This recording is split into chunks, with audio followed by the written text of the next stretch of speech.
शायद इसका कुछ जुगाड़ करते हैं। अभी गुलाम गुलाम लाइफ से हम तीनों ने प्लान किया। गुलाम वाला जामुन भी हो सकता है। पीएस जामुन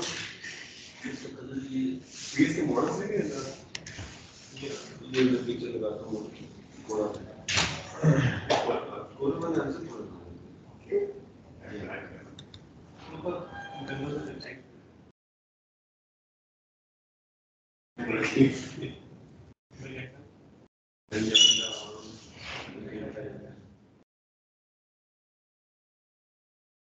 ऐसा क्यों नहीं क्लास कर दिया?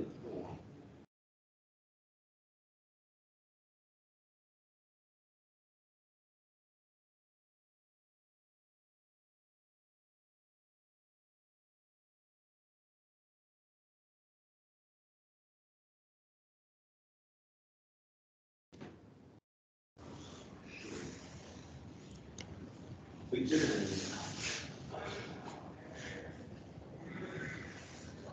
पिक्चर नहीं कर सकते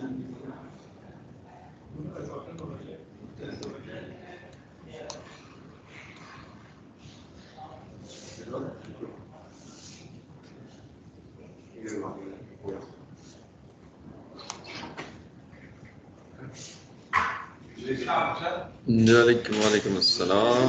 वालेकुम अस्सलाम।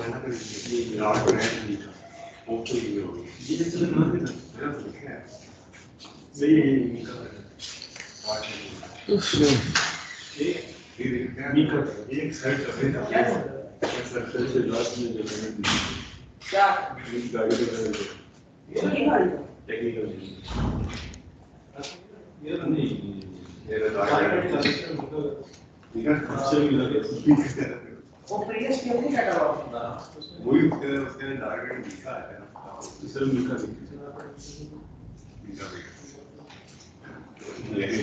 वो प्रीवियस है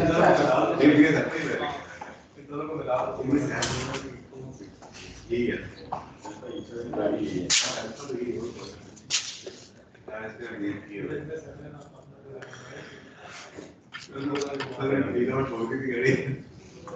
चलो करते हैं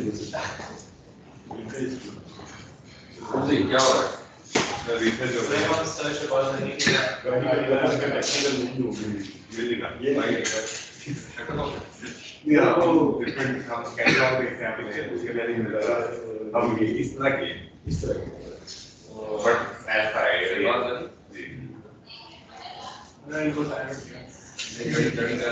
कलर उसके टायर की वीडियो नहीं है कलर चाहिए ये इसका एक्चुअली प्लम है चैट जीपीटी कहां है उसको भेजता हूं देखने कलर और भाई हो साथ किधर बाकी सारे हमारे को फोटो दिखा दे और एक आदमी ने मैसेज भी आया क्योंकि आज सुबह वो पता नहीं हॉस्पिटल के बाद बिजली गिरी है क्या है बिजली नॉट ठीक से तुम भी तो वहां से आए हां मैं आप कैसे थे हां किधर चलो कोई चल गया हम स्टार्ट कर देते हैं रिकॉर्डिंग करेंगे सर तो recording yes sir because understand कि अगर ये हमारी मेकअप क्लास है ना तो कुछ लोग रिक्वेस्ट ले नहीं रहे होते बस लेकिन बाय चांस अब क्या करें रेस मार्शल किया गया यस सर आप कर रहे हो रिकॉर्डिंग मिली है किस्मत ही ऐसी है इस क्लास की डायलॉग आ गया लास्ट क्लास में नहीं किया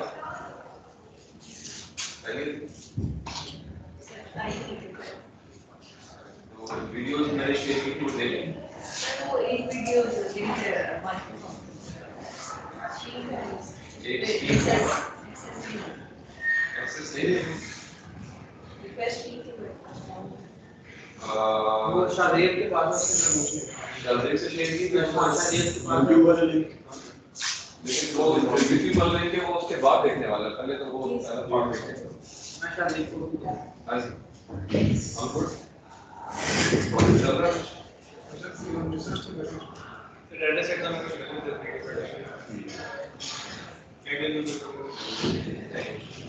इंसान को तो मॉडल बनाएंगे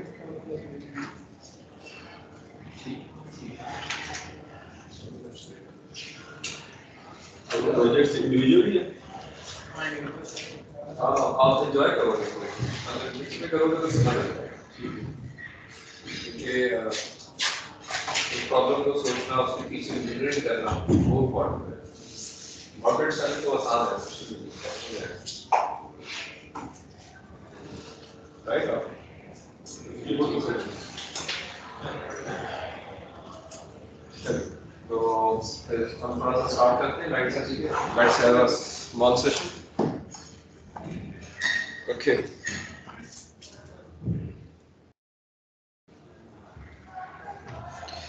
Okay, I just start from where we stopped.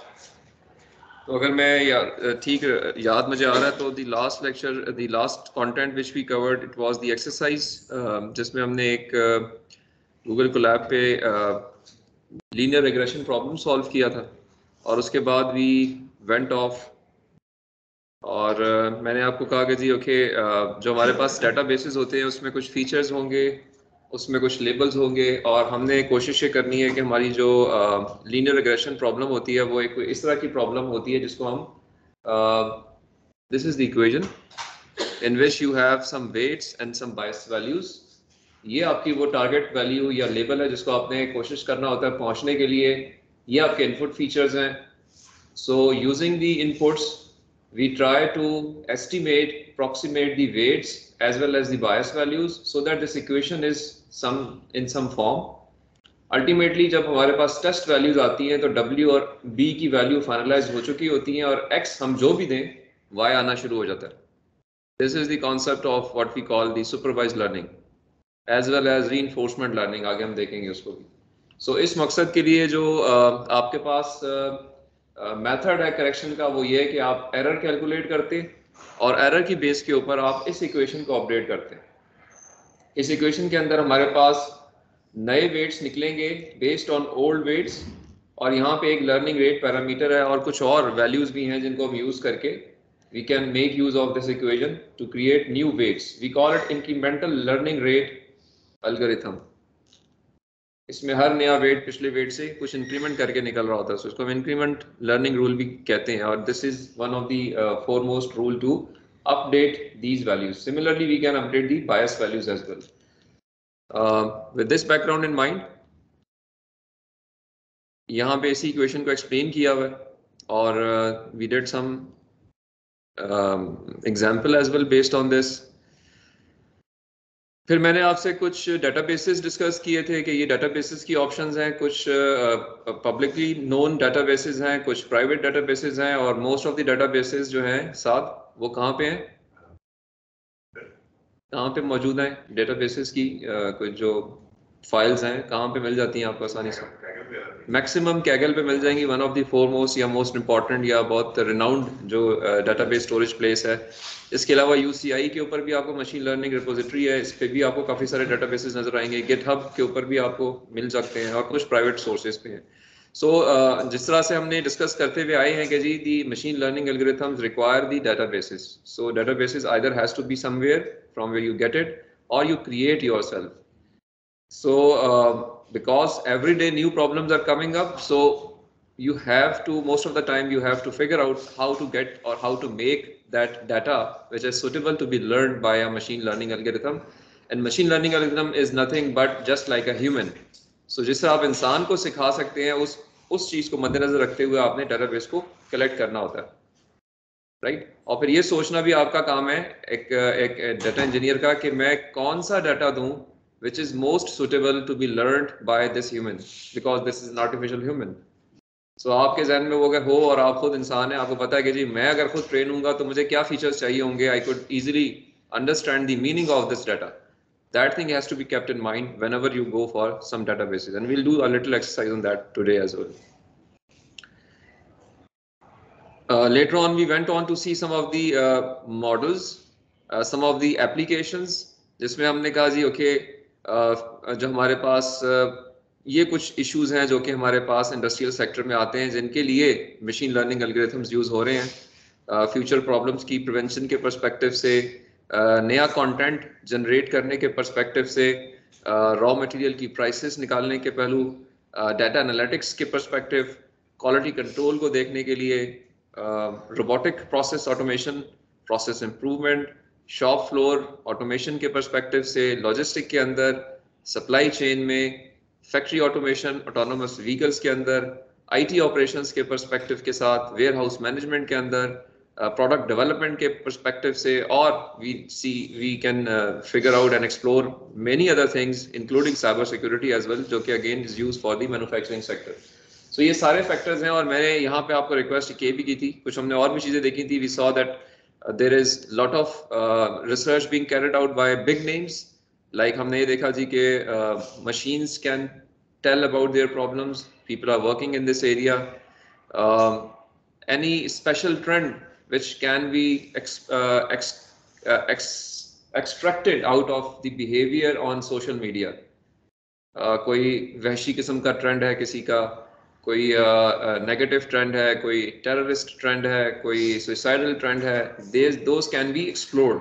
In fact आप भी अगर किसी एक की फेसबुक या किसी एक के कंटेंट को देखना शुरू करें तो उस कंटेंट से आप भी एस्टिमेट कर सकते हैं कि बंदा किधर या बंदी किधर जा रही है, किस तरह का इसका स्टाइल है. ठीक है.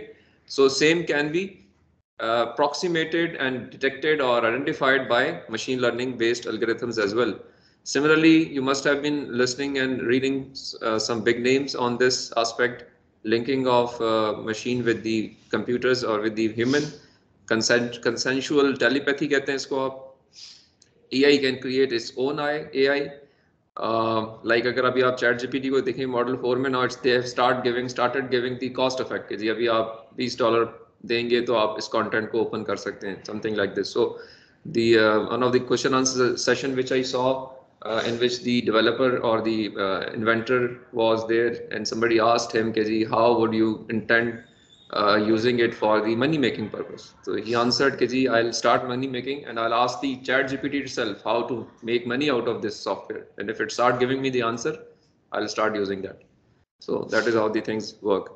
Okay, so in fact अगर मैं थोड़ा सा एक टेंसर फ्लो सेशन दोबारा कर लेते हैं हम, and now we will see some of the linear regression problem with a real life data set. और इसके अंदर जो भी हमने थोड़ी देर पहले बात की कि फीचर्स के अंदर कौन से फीचर्स इंपॉर्टेंट हो सकते हैं देखते हुए डेटाबेस को, और कौन से नहीं हो सकते, थोड़ा उस पहलू को हम देखेंगे in a time whatever we have.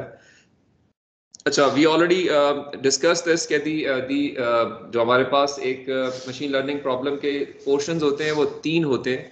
We have a pre-processing session. We have actually that black box which resolves the problem. We call it the AI algorithm. AI algorithm को बनाने के लिए आपके पास जो चीजें चाहिए वो 3 है. आपने क्रिएट करना है वो मॉडल, या बिल्ड करना है वो मॉडल, फिर उसको ट्रेन करना है और फिर उसको टेस्ट करना है.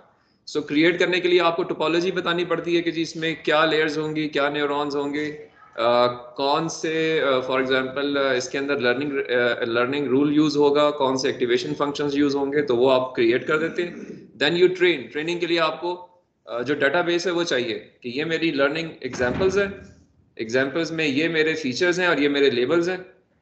उसकी बेस के ऊपर using the training algorithm you train your network, and once you have train फिर अननोन एग्जांपल्स दी जाती हैं टू टेस्ट द नेटवर्क, जिसके लिए commands are simple. You have to build network, you have to train network, you have to test network.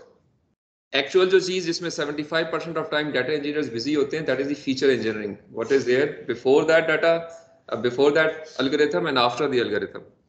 So यहाँ पे एक point मैं सिर्फ ये बताऊंगा कि your aim should be on to finding out one topic for you. Our next class probably inshallah on 30th March.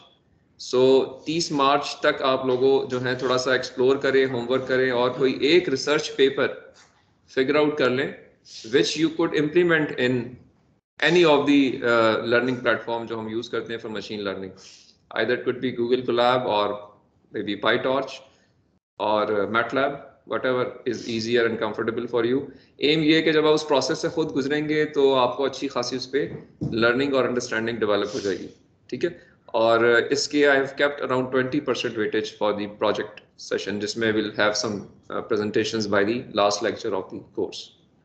ठीक है, तो विद दिस I'll try कि बिल्कुल लास्ट वाले वीक में करें हम, मे बी इंडिविजुअल होगी that, but I'll get your presentation first and I'll just invite you to just explain me कि क्या किया आपने. We'll have keep it short.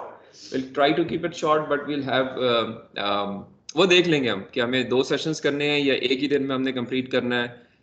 Let's see कि वो अब क्या उसमें आपकी जब मुझे इनपुट आएगी तो उस पेज पे हम देखेंगे. मे बी मिड टर्म के अंदर मैं आपसे एक फर्स्ट इनपुट लूंगा कि जी मुझे तो थोड़ा सा बताएं क्या कर रहे हैं आप इसके अंदर, कुछ क्वेश्चंस मैं आपसे करूंगा और उसके बाद फिर एक अंदाज़ा हो जाता है आपको कि क्या किस तरह से आपका जो है ना वो चल रहे हैं आप.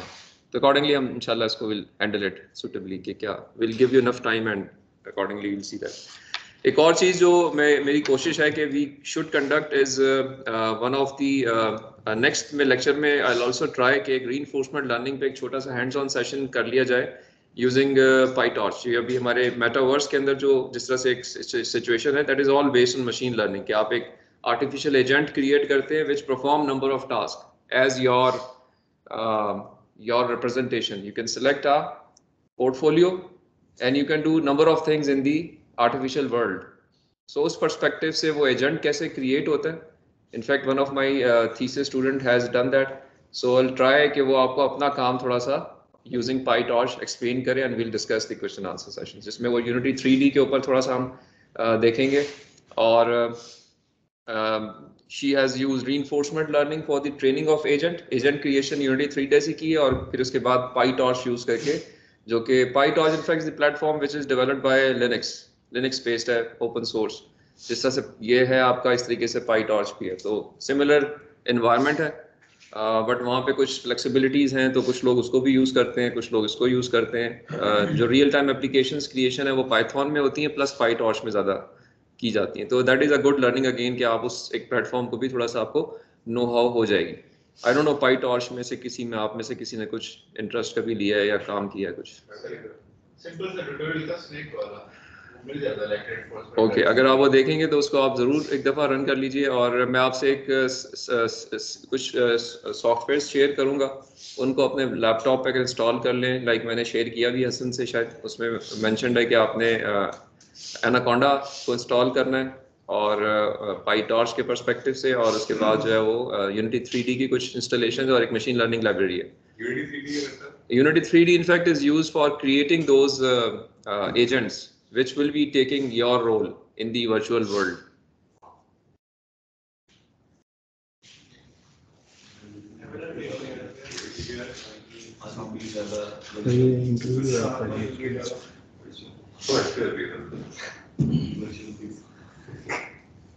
क्लास के बाद ही जाऊंगा ना मैं. आप ऐसा करें ना, गाड़ी का बता दें जी जी, तो वाल कम और बस निकल जाएंगे. सर बाकी लोग पहुंचे वहाँ पे तो हम श्योर उनके इंटरव्यूज होंगे तो मेरी बारी आएगी जी जी. क्लास के बाद. अच्छा जी, सो जो आपने काम करना है वो क्या करना है कि आप एक तो अपने टॉपिक्स कुछ ना कुछ होमवर्क करें इस वीक के ऊपर, देखें कि क्या करना चाह रहे हैं and share it next class. May be you can give it to Hassan, and Hassan you can make an Excel sheet by name and write down the title. But my requirement is everybody should have one research paper in front of him. It is important. सिर्फ हवा में आप सोच सकते हैं, हवा में भी कोई भी आइडिया सोच सकते हैं कि मैं ये करना चाह रहा हूँ. But at this stage I would like कि अगर आप किसी एक रिसर्च पेपर को फॉलो करोगे तो आप ज़्यादा इजीली समझ पाएंगे कि क्या काम हुआ, क्योंकि अभी आपके लर्निंग स्टेज है. तो लर्निंग के पर्सपेक्टिव से try to get a research paper, maybe replicate it, no problem. Just उसको आप repeat कर लीजिए using the learning which you have achieved. और accordingly ये जो मैंने आपसे दूसरी बात की है कि अगर हम ये मेटावर्स के पर्सपेक्टिव से जो हमने काम करना है, ऑल्दो वो हम प्रेजेंटेशन फॉर्म में ही कवर करेंगे, बट ये कि अगर आप साथ साथ करना चाहते हैं थोड़ा सा हैंड्स ऑन, तो ये 2-3 चीज़ें मैं हसन से शेयर करूँगा, उस पर आप लैपटॉप पे ले आइए. I'll try to get them installed in the lab downstairs. CE lab कहते हैं उसको आप.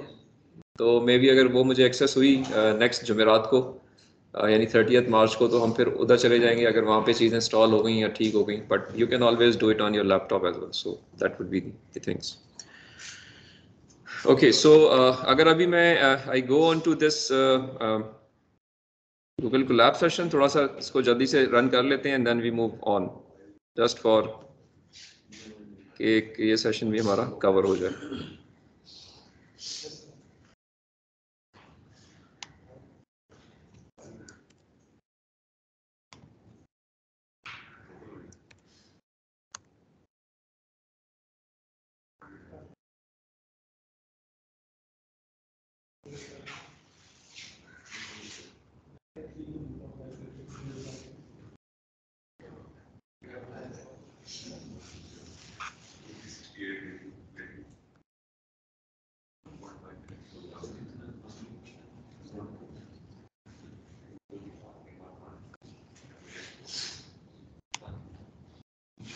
In fact, this linear regression with real data sets is used to predict the prices of houses in a city.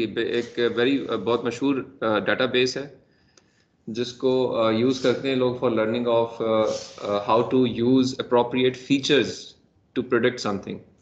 किसी भी area में अगर किसी घर की कीमत मालूम करनी हो तो वहाँ बहुत सारे फैक्टर्स हैं उस एरिया के जिनको आप देखते हैं कि ये चीज़ें हो सकती हैं जिसकी बेस पे एक हाउसिंग यूनिट की कीमत डिक्लेयर की जाती है। सो जी रियल एस्टेट वाले एआई इस्तेमाल कर रहे हैं यहाँ पे भी किसी हद तक होता है, किसी हद तक लाइक आप एरिया वाइज कुछ चीज़ें देखते हुए कि इस एरिया में लोग कितने हैं, फ्यूचर पॉपुलेशन कितनी आने वाली है, इसके इर्द गिर्द पानी का क्या हिसाब किताब है, बिजली का क्या हिसाब किताब है, ये कुछ हमारे रियल लाइफ प्रॉब्लम्स है ना। बाकी दुनिया में शायद ये प्रॉब्लम्स नहीं है, हमारे फीचर्स थोड़े से डिफरेंट हैं, but based on these things के जी गेटेड कम्युनिटी है, ठीक है, आपकी प्राइस ऊपर चली जाएगी, सेफ्टी सिक्योरिटी है, प्राइस ऊपर चली जाएगी, एरिया में पानी अवेलेबल है 24 आवर, प्राइस ऊपर चली जाएगी, ठीक है, एक्सेस करीब है किसी हॉस्पिटल के, पार्क के, प्राइस ऊपर चली जाएगी, कॉर्नर के ऊपर कोई घर है, मेन रोड से टच हो रहा है, प्राइस ऊपर चली जाएगी, ठीक है। तो ये कुछ फैक्टर्स आप सोच सकते हैं रियल सेक्टर के अंदर जिनकी बेस पे प्राइसेस जो है वो आप एस्टिमेट कर सकते हैं कि फ्यूचर प्राइसेस क्या होंगी, ट्रेंड क्या है इस एरिया के अंदर। हमने ये नहीं की थी, पिछली दफा हमने एक सिंथेटिक डेटाबेस किया था, चर्प रेट के ऊपर था वो बेसिकली कि अगर चर्प रेट आपका वेदर के साथ ऊपर जाए तो आपकी वैल्यू जो ऊपर जानी चाहिए। बट यहाँ पे थोड़ा सा हम देखेंगे कि किस तरीके से ये डाटा सेट जो है वो यूज कर रहे हैं। प्राइमरीली इधर जो लर्निंग है वो ये है कि बहुत सारे फीचर्स होते हैं लेकिन कुछ फीचर्स जो हैं वो बहुत अप्रोप्रिएट नहीं होते। You need to focus on some of the features out of many features which should give you that requirement जो आप चाह रहे हैं, ठीक है। तो that is the point over here. So ये वही लेक्चर नहीं है जो 11:30 के बाद आपने दिया था? ये वो नहीं है, उसमें हमने एक सिंथेटिक डेटाबेस देखा था और उधर हमारे पास हमने हाइपर पैरामीटर्स की ट्यूनिंग के पर्सपेक्टिव से उसको देखा था कि किस तरह से कौन कौन से पैरामीटर्स हम छेड़ें तो हमारी ट्रेनिंग इफेक्ट होती है।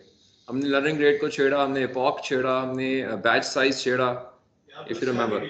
ये उससे आगे now we are taking a real time data set in which there are various features and table values, and we'll try to use some of the features to estimate the prices, ठीक है।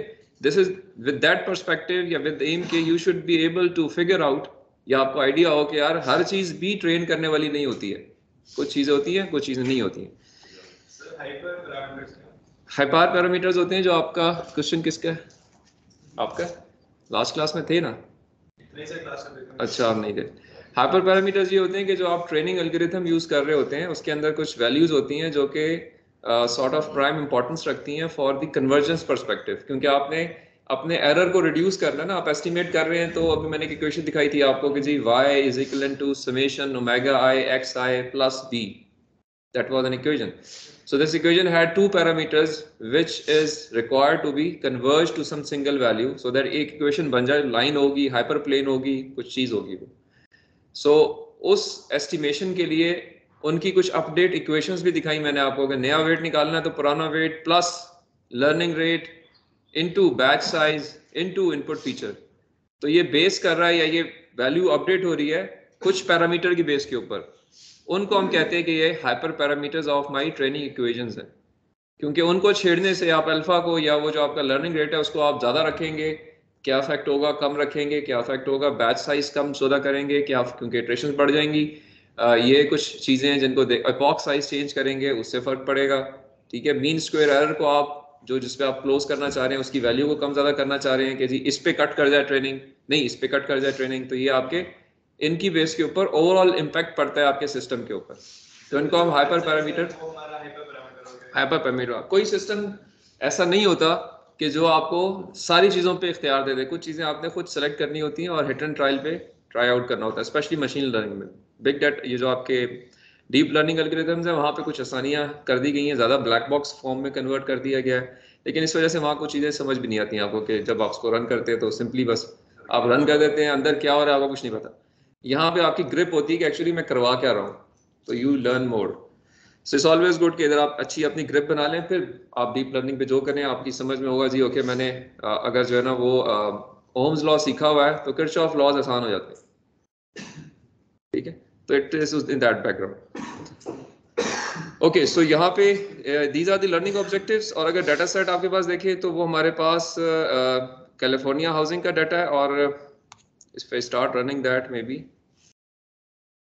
it's just trying to import certain things. जो relevant modules हैं numpy, pandas, plot libraries और इसके अलावा जो related हैं जो कि इसमें यूज होंगे वो हम उसको as you know we first import those और शो कोड कर लेते हैं।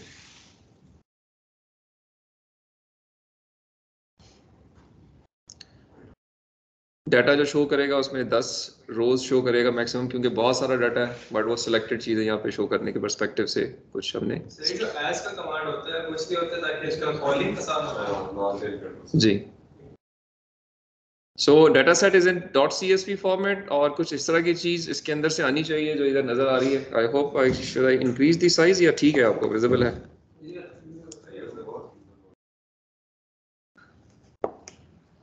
Okay, so it's a well-formed CSV file which contains column names in the first row and followed by the many rows of data, right? और वहाँ पे latitude, longitude, house median age, total rooms, total bedrooms, population, households, median income, median house values, ये सारे features यहाँ पे रखे गए हैं। सर अभी ये जो फीचर्स है ये रेलेवेंट फीचर्स हैं? नहीं है सारे रेलेवेंट, बट सारे फीचर्स हैं, but you have to see कि क्या इनमें से किसी का इम्पैक्ट होना चाहिए, क्योंकि लेबल है वो है हाउस वैल्यू कि उसकी वैल्यू इतनी है। Let me just load and show you that. तो we already saw numpy, pandas data frame perspectives हम देख चुके हैं कि इनका क्या मकसद है। pandas के अंदर numpy यूज होता है to make the spreadsheets, something like this. देखें आपको नजर आएगा यहाँ,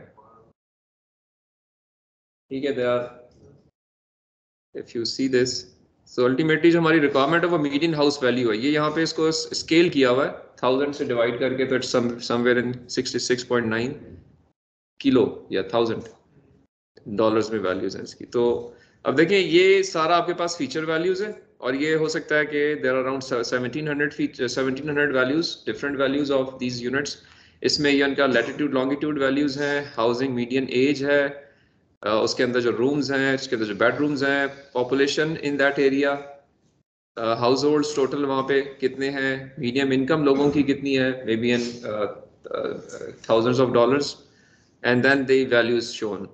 तो अब इनमें से अगर आप वैसे जनरली सोचें तो आपके ख्याल में किसका इम्पैक्ट होना चाहिए हाउसिंग की वैल्यू चेंज होने में, या नई वैल्यू आने में, या कोई अपडेट होने में? ये इन सारे फीचर्स को अगर आप सिर्फ देखें तो सर एज को होना चाहिए, पॉपुलेशन को होना चाहिए, इनकम को होना चाहिए।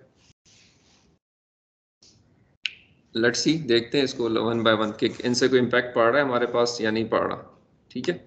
सो अगर मैं इसको लेके चलूं और से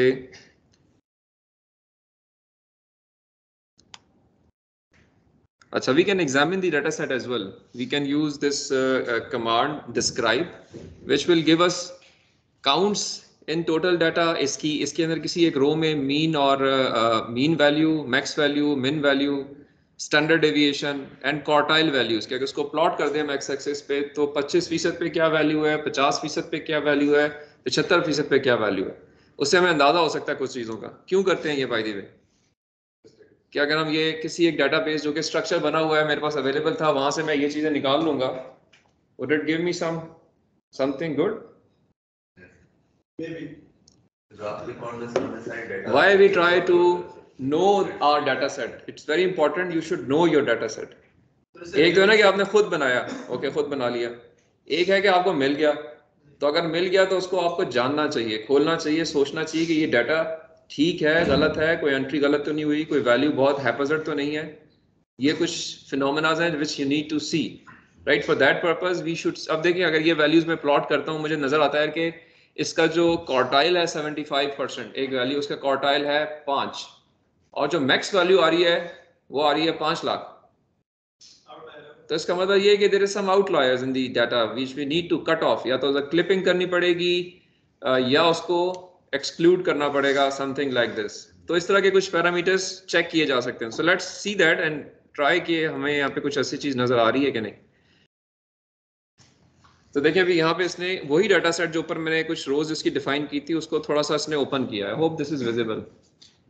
और अगर आप यहाँ पे आप नोट करें आप कि काउंट टोटल 17,000 एंट्रीज हैं इसके अंदर, ठीक है। तो हर एक की वैल्यू सेम होनी चाहिए, वही 17,000 एंट्रीज जितनी थी उतनी की उतनी हर एक की होंगी ना सारा। और अगर कोई गलत होगा तो वो भी पता चल जाएगा जी कि यहाँ पे कुछ काउंटिंग में मिस्टेक है, कोई एक आध वैल्यू मिसिंग है, तो आप उसको भी देख सकते हैं कि वो क्या मीन वैल्यू क्या है आपके पास डिफरेंट पैरामीटर्स की, वो नजर आ रही है, मिन वैल्यूज नजर आ रही हैं, फिर क्वार्टाइल वैल्यूज नजर आ रही हैं और मैक्स नजर आ रहा है।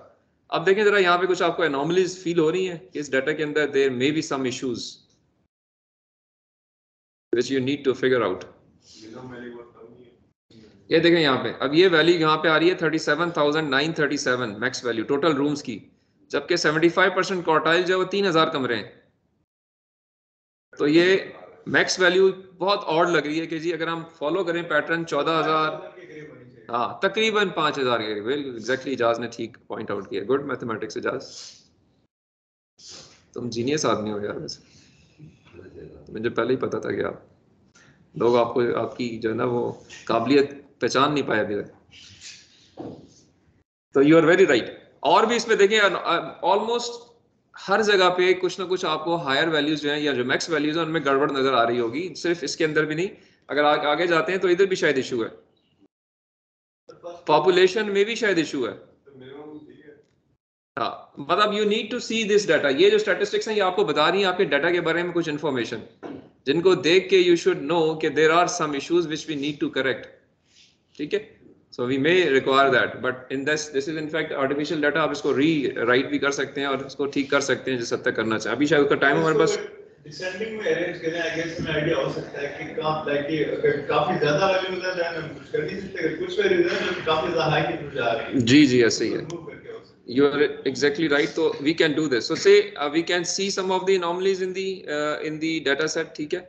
और अगर मैं यहाँ पे आपको उसकी वैल्यूज भी दिखाऊं तो देखें वही इसने बात की हुई कि maximum value, if I just increase the size, कायनात आपको नजर आ रहा है ना? I hope समझ भी आ रही है। So the maximum values of several columns, they seem very high compared to the other quantiles. The total rooms columns जिस हमने बात की और इसके अलावा और भी हैं, ठीक है। तो we just run this, इसमें बेसिकली यही बात हुई है। ओके कुछ भी नहीं है। ओके अब now what we can do कि जी we need to build our model and train the model based on our features. If you see ये मॉडल, ये हमने जो कमांड्स हैं इनको यूज करके we can create that learning model and then we can train it based on the features and labels and see वो model आपने दिया जो ऊपर आपने बिल्ड किया, अपने फीचर्स दिए, लेबल वैल्यूज दी और एपॉक वैल्यूज इंसर्ट की, तो आपका मॉडल ट्रेन होना शुरू हो जाएगा। जी आपका सवाल है? जी सर, वो जो डेटा में कुछ जगहों पे मसले हैं तो हम उनको रिमूव कर देते हैं या उनको ठीक करेंगे, ठीक करेंगे, फिल्टर करेंगे, ठीक करेंगे डेटाबेस। या वो पहला स्टेप नहीं होना चाहिए? वो होना चाहिए, लेकिन चूंकि अभी मेन पर्पस वो नहीं था ना कि उसकी आपको सिर्फ इंडिकेट करना था कि डाटा के अंदर इश्यूज हो सकते हैं, उनको आप ठीक करना चाहिए आपको। But ultimately we are major aim is to see कि what feature is important, which feature is not important. So उस पर्सपेक्टिव से जरा आगे चल के देखते हैं कि हम एक पहले मॉडल क्रिएट करते हैं, मॉडल को ट्रेन करते हैं। सो यहाँ पे ये मैं ऑलरेडी आपको लास्ट टाइम एक्सप्लेन भी कर चुका हूँ कि किस तरीके से इफ यू सी दिस, तो यहाँ पर आपके पास आपका मॉडल क्रिएट हुआ है और उसके बाद उसके लिए जो दो आपने फंक्शंस हैं वो क्रिएट किए हैं, ट्रेन वाला और मॉडल क्रिएशन की है। अकॉर्डिंगली आपने उनके कुछ वैल्यूज शो करवाई हैं। तो we can just create this और अगर हम आगे चलते हैं, यहाँ पे इसने डिफाइन कर दिया है build model and train model function. ये दो फंक्शन हमने यहाँ पे बना दिए हैं। प्लॉटिंग फंक्शन को भी हम डिफाइन कर सकते हैं, तो I can just go and define, जो कि प्लॉट करेगा मेरा लॉस कर्व फंक्शन और मॉडल को, एक्चुअल वैल्यूज जो हमें मिली हैं और जो वैल्यूज हमने एक्चुअल डाटा के अंदर रखी हुई हैं उनके आपस में कंपैरिजन पर्सपेक्टिव, और लॉस कर्व मीन जो RMSE वैल्यू आपने डिफाइन की है रूट मीन स्क्वायर एरर, किस तरह वो कम हो रहा है। तो दो फंक्शंस यहाँ पे प्राइमरली बने हुए हैं। एक फंक्शन है जो कि प्लॉट कर रहा है एक्चुअल डाटा और एस्टिमेटेड डाटा को आप साथ साथ, और एक फंक्शन है जो कि प्लॉट कर रहा है आपके एरर कर्व को। Now we call the model function with the features and labels। अच्छा, यहाँ पे वैसे एक और बीच में एक एक्शन और भी किया हुआ है कि हमने एक कोरिलेशन चेक की है। कोरिलेशन बेसिकली ये चीज बताती है कि लेबल के साथ कौन सी वैल्यू जो है वो रिलेट हो रही है। ठीक है जाज, से आपके पास 6 फीचर्स या 10 फीचर्स है ना, हर फीचर का इम्पैक्ट पड़ रहा होगा on to the final value. So we can correlation में हम क्या करते हैं, we try to figure out कि अगर एक पैरामीटर बढ़ रहा है दूसरा भी बढ़ रहा है या नहीं बढ़ रहा, या कम हो रहा है, या कोई इम्पैक्ट नहीं पड़ रहा उसका उसके ऊपर। ये चीजें चेक करने के लिए आप दो वेरिएबल्स को कोरिलेट कर सकते हैं। बेसिक मैथमेटिकल कॉन्सेप्ट है। हाँ, डायरेक्टली है, इनवर्सली है, यानी अगर वो 1 की तरफ है तो इट मींस इनका जो है वो ज्यादा है, -1 की तरफ है तो ऑपोजिट में ज्यादा है। ठीक है, सो ये चीजें देखने के लिए आप कोरिलेशन यूज कर सकते हैं। तो यहाँ पे कोरिलेशन का फीचर जो है वो यूज किया। अगर यहाँ पे हम सिर्फ इसमें आपको मैं गो थ्रू करवा दूं, एपॉक होता है जी कि आपका सारा डाटाबेस एक दफ़ा प्रेजेंट हो जाए फॉर ट्रेनिंग पर्पसेस, और फिर आपकी इक्वेशंस अपडेट हो जाए। पिछले लेक्चर में आप नहीं थे, देखा भी नहीं, वहाँ पे हमने आपकी डिटेल में बात की थी कि जब आप डाटाबेस देना शुरू करते हैं ना तो उसको आप देते हैं, या तो हम देते हैं बैच साइज से, हमारे पास 60 एंट्रीज है ना, तो हम 60 की 60 एंट्रीज दे के और अपनी अपडेट इक्वेशंस को अपडेट कर लें, एक एपॉक पूरा हो गया। या हम 60 में से 20 करके पेश करें तो 3 इटरेशंस होंगी, फिर आपका डाटा अपडेट होगा 20 के बाद, हर 20 के बाद अपडेट होता जाएगा और पूरा एपॉक 60 के बाद पूरा हो जाएगा। तो 30 एपॉक का मतलब ये है कि जो आपका डाटाबेस है वो 30 टाइम्स प्रेजेंट होगा to the model to update its values, जो उसके वेट्स और बाइसेस की वैल्यूज है। ठीक है, थोड़ा सा लेक्चर आप जाके देखोगे ना तो आपको ये क्लियर हो जाएगा। सर कोरिलेशन फीचर्स के दरमियान आती है, फीचर और लेबल के दरमियान? फीचर और label, because you are trying, और फीचर से फीचर के दरमियान भी निकाल सकते हैं। यू कैन ऑलवेज चेक, क्योंकि जो सोशल साइंसेस के एक्सपेरिमेंट्स होते हैं ना उसमें आप वेरिएबल्स के दरमियान ही निकालते हैं कि दो फीचर्स हैं उनके आपस में क्या रिलेशनशिप है, आउटपुट तो बाद में आती है। बट ये कि यहाँ पे हमारा एम ये है कि हम ये देखना चाह रहे हैं, इसका एम भी अगेन यही कि कौन सा फीचर इंपॉर्टेंट है। ठीक है, सो अभी इस वक्त इस जगह पे वो चीज सिर्फ मेंशन हुई है, नीचे शायद रन करेंगे, इस कोड के अंदर नजर नहीं आ रही मुझे, बट यहाँ पे सिंपल ये क्या कर रहा है, ये देख रहे हैं आप, देखें इसके अंदर कि ये एक फीचर ले रहा है टोटल रूम्स का, और जो मीडियन हाउस वैल्यू है इसको ले रहा है एज अ टारगेट वैल्यू, और इसके मुताबिक ट्रेन कर रहा है, और फिर टेस्ट करेगा कि क्या इसका इंपैक्ट होता है कोई मीडियन के ऊपर कि नहीं। एक फीचर ले रहा है, you can change this feature, आप इसमें जो भी रखे देखें, model is been created, you can train and test. So इधर जो है इसने, अगर इस कोड को अगर आप एक नजर डालें तो आपको नजर आएगा कि जी कुछ वैल्यूज, कुछ हाइपर पैरामीटर्स की वैल्यूज डिफाइन की हैं, और उसके बाद ये आपका फीचर दे दिया है, और ये आपकी टारगेट वैल्यू है, and then it has been used. पिछले कोई अगर इस सिस्टम में मॉडल है उसको खत्म करने के बाद, गार्बेज वैल्यूज निकालने के बाद ये नीचे आता है और यहाँ पे आके ये मॉडल को ट्रेन करता है। ठीक है, माई मॉडल, बिल्ड मॉडल, और उसको ट्रेन कर रहा है with the feature and label values. ठीक है, और फिर प्लॉट कर रहा है आपके मॉडल को जिसमें एक्चुअल वैल्यूज और एस्टिमेटेड वैल्यूज भी हैं और लॉस कर्व को भी। ठीक है, तो लेट्स रन दिस एंड सी। अब यहाँ से हमें पता क्या चलेगा, पता ही चलेगा कि क्या ये फीचर जो डिसाइड किया है इसका कोई फायदा हुआ है, या इससे वाकई सिस्टम मुझे एस्टिमेट करके दे रहा है मीडियन हाउस वैल्यू को, या किसी यूनिट की प्राइस के ऊपर इसका इम्पैक्ट पड़ता है। That is how it is basically doing. So if you run this, let me show you the iterations. यहाँ देखें क्या चीज़ है आपके पास, बैच साइज 30 है, एपॉक भी 30 है, तो आपके पास एक इटरेशन जो है, क्योंकि आपने बैच साइज 30 रखा हुआ है ना, तो 30 करके डाटा प्लग इन हो रहा है। 17,000 एंट्रीज थी, इसलिए 567 इटरेशंस हो रही हैं, तो एक एपॉक पूरा होता है। ठीक है, so accordingly now it's calculating the loss function जो हमने डिफाइन किया है, रूट मीन स्क्वायर वैल्यू, और वो भी साथ साथ आती जा रही है, और ये नीचे it is, if I see this,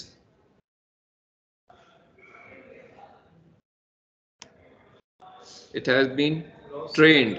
My learned weight for your model is 0.0, वो जो W की वैल्यू है वो इसने फिक्स कर ली है, बायस की वैल्यू फिक्स कर ली है, ठीक है, बेस्ड ऑन ट्रेनिंग।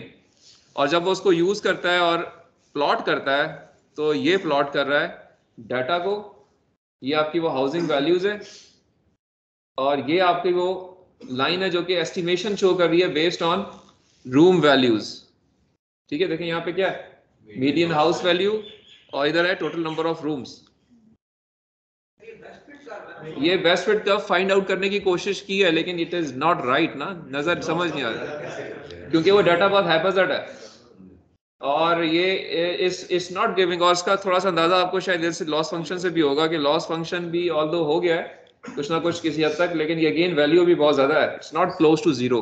सर ऊपर भी वो वैल्यू लिखी ना 17,000 की क्रिप लॉस है, एक लॉस जीरो की तरफ नहीं गया। हाँ वही ना, तो there is, it mean system confuse हो गया, it is not able to figure out के यार। और आप भी कंफ्यूज हो जाएंगे अगर आप सिर्फ इस बेस के ऊपर अपने आप पे अप्लाई करें कि अगर सिर्फ टोटल रूम्स की बेस के ऊपर आपको किसी घर की कीमत निकालनी हो तो ये शायद सही तरीका नहीं है, ये फीचर ठीक नहीं है।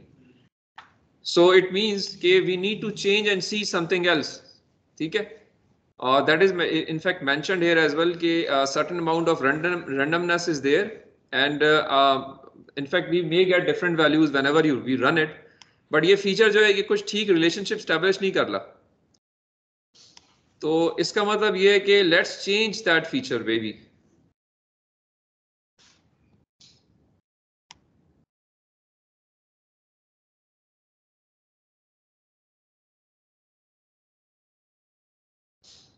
इधर बेसिकली कुछ वैल्यूज प्लॉट की हुई हैं, सिर्फ उसने वैल्यूज शो की हैं। देखिए यहाँ देखते हैं जाके क्या किया उसने। यहाँ पे वैल्यू नहीं, ये उसने उन वैल्यूज को सिर्फ राइट करेगा मेरे लिए। देखें ये वैल्यूज लिखी हैं, इनफैक्ट वो सिर्फ जस्ट एक जजमेंटल कॉल के लिए जो आपने एस्टिमेट किया ना, देखें ये वो वैल्यूज हैं। Let me go little up, अभी जो हमने ट्रेन किया ना उसी के अंदर से कुछ चीजें बाहर निकाली हैं। ये फीचर वैल्यू थी, नंबर ऑफ रूम्स थे मुख्तलिफ पहली 10 एंट्रीज में, ये उस घर की एक्चुअल वैल्यू थी, ठीक है, बेस्ड ऑन रूम्स।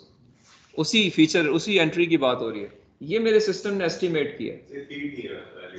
लेकिन ये वो चीजें हैं जो कि डेटाबेस मैंने नहीं दिखाया था आपको 1700 एंट्रीज का, उसके अंदर ऑलरेडी वैल्यूज अवेलेबल थी मेरे पास जिस पे मैंने ट्रेन किया सिस्टम को। और अब फिर मैं उस ट्रेनिंग के अगेंस्ट देखा है कि जी मेरी ये लाइन जो है जब उस पे मैं उसको यूज करता हूँ और ये वैल्यूज प्लग इन करता हूँ तो एस्टिमेटेड वैल्यू ये आती हैं which are not close anywhere. Sir 295 वाला ऐसे सही है बस। हाँ 295 वाला भी ठीक नहीं है, 191 पे है। अच्छा तो नहीं है कुछ भी नहीं। आप इसको विजुलाइज तो कर रहे हैं ना कि देखें ये नंबर ऑफ रूम्स है एक्चुअल डाटा में और ये उनकी हाउसिंग वैल्यूज थी। तो देखें यहाँ भी देखें अगर आप तो नंबर ऑफ रूम से कोई ताल्लुक ऐसा शायद इसका नजर नहीं आ रहा, कोई इसमें ट्रेंड नहीं है सच, ठीक है। लाइक 5000 कमरों वाला एक घर $295,000 का है, वेयर एज ये 3000 वाला 500 का है, ठीक है। तो इट मीन्स के there is it's not the right thing to work out, क्योंकि कोई रिलेशनशिप नहीं है। You remember I told you one thing साथ कि जब भी आप जो है ना वो जब भी आपको ये चीज देखनी होती है कि जी मेरा एआई एल्गोरिथम सॉल्व कर सकेगा तो हमें सबसे पहले ये देखना होता है कि यार ये कोई रिलेशनशिप है भी कि नहीं है इनका आपस में डेटाबेस का। तो यहाँ पे वो चीज नजर आ रही है कि इस चीज का कोई रिलेशनशिप इसके साथ ऐसा एस्टैब्लिश नहीं हो रहा इस डेटाबेस में। सो इट मीन्स के this is not the right parameter to go and find out the estimated values of any future number of rooms and ये क्या इसकी वैल्यू होगी, ठीक है। So based on that, if we move forward and see, let's change the parameter. So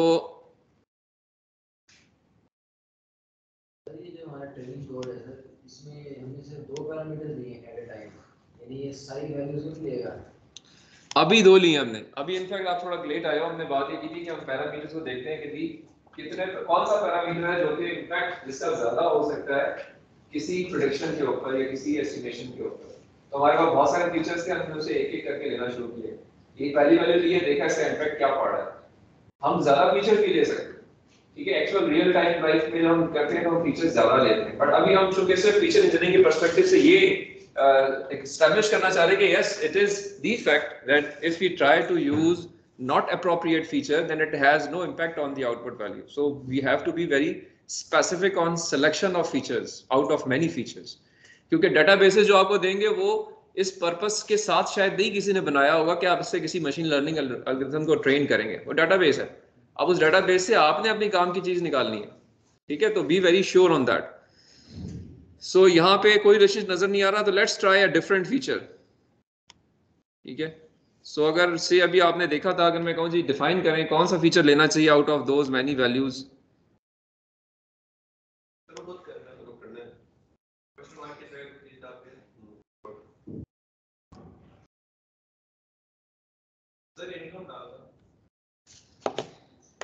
income, you are right, income डाल लेते हैं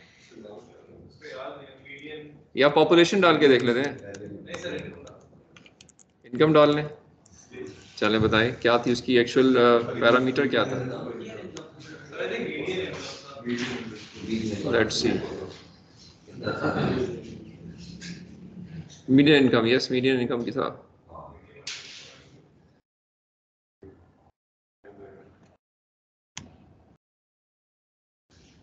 it is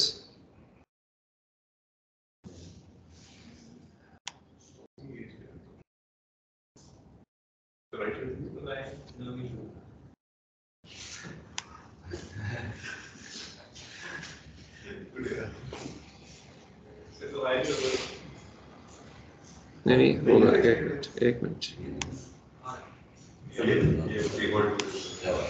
ठीक है, मीडियन अंडरस्कोर इनकम,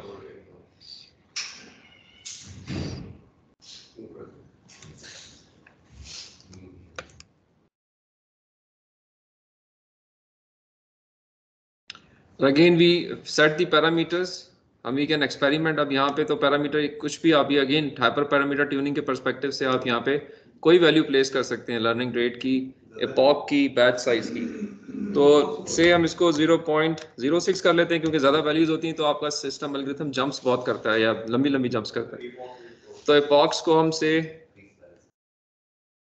30 कर लें, चले, बैच साइज 120 इज फाइन, ठीक है। तो let's run this and see what happens, क्या इसका कोई इम्पैक्ट नजर आ रहा है हमें,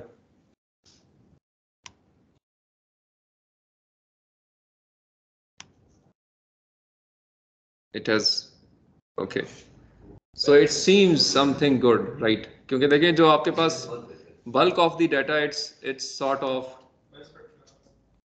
it is giving a better value, और यहाँ भी आपके पास इसकी जो वैल्यूज हैं आपकी एरर की वो भी सुटेबल हैं, और अगर हम यहाँ पे देखें शायद रिलेशनशिप बन रहा हो, ऑल्दो आई डाउट, अभी भी शायद कोई इश्यूज ही हैं,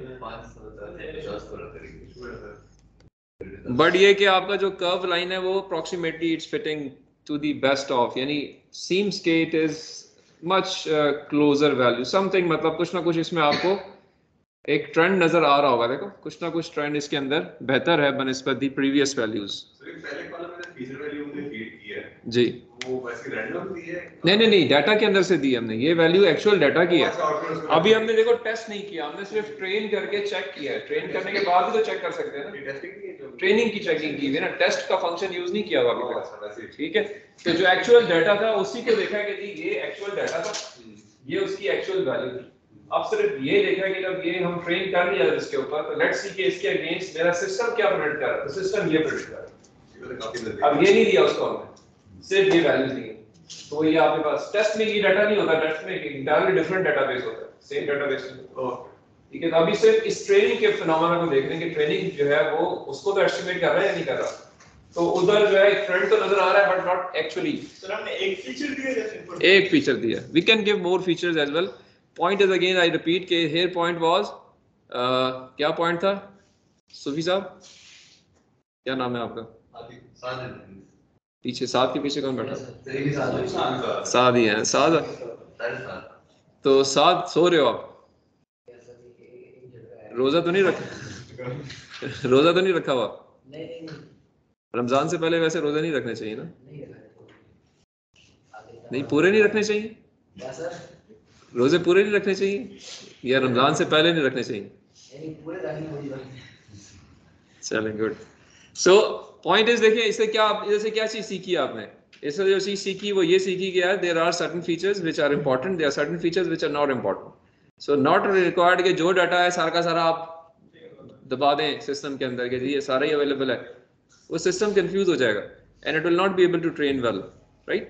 So keep this thing in mind. Whatever you, there are some other tasks at the end of this exercise, just do it at your own and share the link और इसको देखेंगे कैसे इसने सिस्टम को train किया। Sir ये जो feature की इंपॉर्टेंस होती है ये डिपेंड कर रही होती है कि प्रॉब्लम के साथ क्या रिलेशन है या फिर उसके डेटा के। आपकी प्रॉब्लम के अंदर जो लेबल वैल्यूज को आप लर्न करना चाह रहे हो ना उसको देखना है आपने, और अपने आप में अप्लाई करने के अगर मैं सीखना चाहूँ उसको तो मुझे क्या बताया जाए तो मैं इसको एस्टिमेट कर सकता हूँ। क्या आप एस्टिमेट कर सकते हैं being a realtor in this domain for example, या आप स्टॉक मार्केट में बैठे हैं तो उस केस में आप देखते हैं स्टॉक मार्केट कैसे ऊपर नीचे हो रही है, किन-किन फिनोमेना से हो रही है, यू कीप अ ट्रैक। आपने किसी को लोन देना है तो आप सोचेंगे यार कि ये चीजें हैं तो मैं दूंगा नहीं दूंगा, आपके पोस्टमेट्स में से कोई आपसे पैसे मांगेगा आप हर एक को नहीं देंगे या आप देने जाओगे तो आपको क्यों देंगे। इसके बाद से आसिफ के पास कोई लोन लेने आता है, आप सारे आते हैं तो वो आप में सबकी एक जजमेंट कॉल उसके आपकी सबकी एक पिक्चर है उसके दिमाग के अंदर और फीचर्स हैं कुछ, क्या ये इसमें इस बंदे में ये क्वालिटीज हैं, ये क्वालिटीज हैं, ये बुराई है तो मैं ये करूं तो ये ठीक है नहीं ठीक, उस चीज को आपने मद्देनजर रखना है तो फिर इसको अप्लाई करना तो आप you will be in better position to select and decide. ठीक है सर, डेटा सेट की मिनिमम लिमिट कितनी काफी होती है वैसे? मिनिमम क्या चीज दोबारा बताओ। डेटा सेट हमारे पास 17,000 एंट्रीज थी, मिनिमम लिमिट कितनी होती है वैसे? कोई लिमिट नहीं है, मिनिमम लिमिट ये है कि आपने अपने सिस्टम को कन्वर्ज कराना है तो आपका जो लॉस फंक्शन है वो आपको इंडिकेट करेगा कि मैं इस काबिल हो गया हूँ कि मैंने इतना अपने आप को कन्वर्ज करा लिया विद दिस डेटाबेस। तो ये आपको इससे 500 वैल्यू दिखा लेते हैं तो सॉल्यूशन सेम है, ट्रेन करें, सेम आ सकता है सेम नहीं भी आ सकता, ट्रेन करें और उसके बाद आप देखेंगे कि इसके लॉस वैल्यूज क्या है।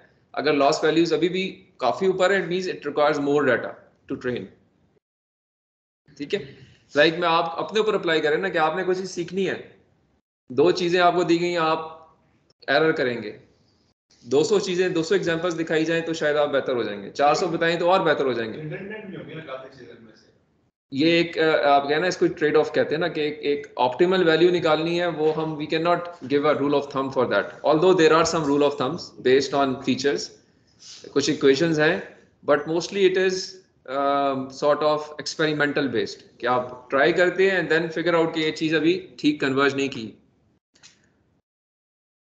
ओके सो जस्ट चूंकि थोड़ा हमने एक्सरसाइज की, एक छोटी सी हम वीडियो देख लेते हैं जस्ट फॉर लाइट पर्पस, इसके बाद करें।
nothing new and has been around since the 1980s, but it's only become feasible in the last 5 years.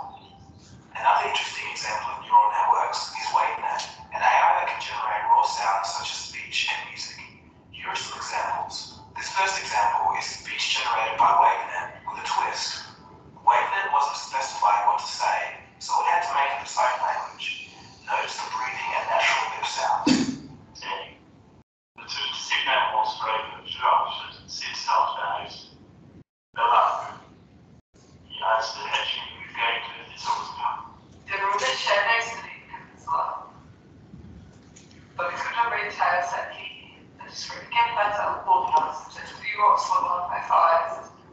This next clip is some music that Wavenet generated. Again, it wasn't told what to play, there was no musical score. It just played whatever it wanted. For this piece, Wavenet was trained by listening to classical music pieces.